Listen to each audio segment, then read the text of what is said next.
Let's now move to Limpopo for a different story. The 14-year-old girl charged with assaulting Lufuno Mavhunga has been granted bail today. A video of her assaulting Lufuno went viral. It's believed to have led to the teenager taking her own life. Now, our reporter Linda Kuhle was in court today. Let's cross to him for the latest. Linda, this is just a tragic story all round, but this 14-year-old has now been granted bail. Talk to us about what happened in court and whether the two families are even talking.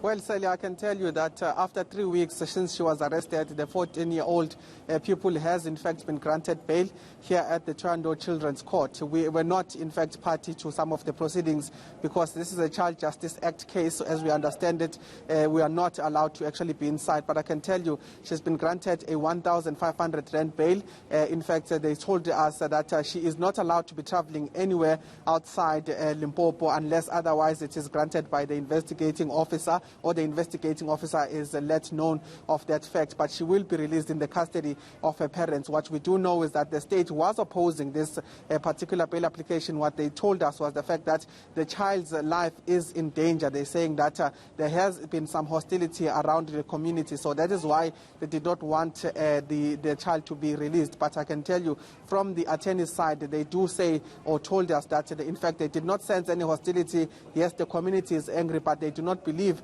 that the 14-year-old's life is in danger. In terms of what is coming after this, something that has been bubbling on the sidelines is the issue of some of the community leaders trying to, in fact, to have the two families meet. We do understand that pastors from both families had been in conversation about when they will actually meet, but what we understand at this stage is that they are still trying to find a date that is suitable for both parties to, in fact, meet. What we were told by the Mavhunga family earlier on when we asked them about some of the arrangements being made for them to meet, they told us that one of the things they are looking for is for this particular court process to unfold. So they're saying that they want all of this to be done in terms of the court process, and then they'll be able to meet. But let's just take a listen to the lawyer, Mr. Kagiso, just giving us a sense of what it is that they've done in terms of attempting to meet with the Mavhunga family to try and have the two families sit down and talk about what had happened. Let's listen to the attorney there. The family of the child in question, they've tried all their means to reach out, but they have not gotten yet a response regarding when could that meeting be held.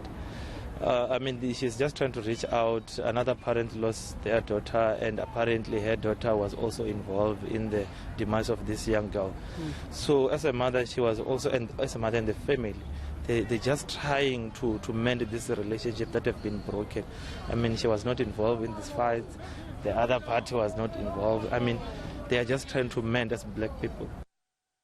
Yeah, such a difficult situation for both families to try and get their heads around. Well, thank you so much for bringing us that update from Toriando. Thank you so much. That was our reporter, Linda Kuhle.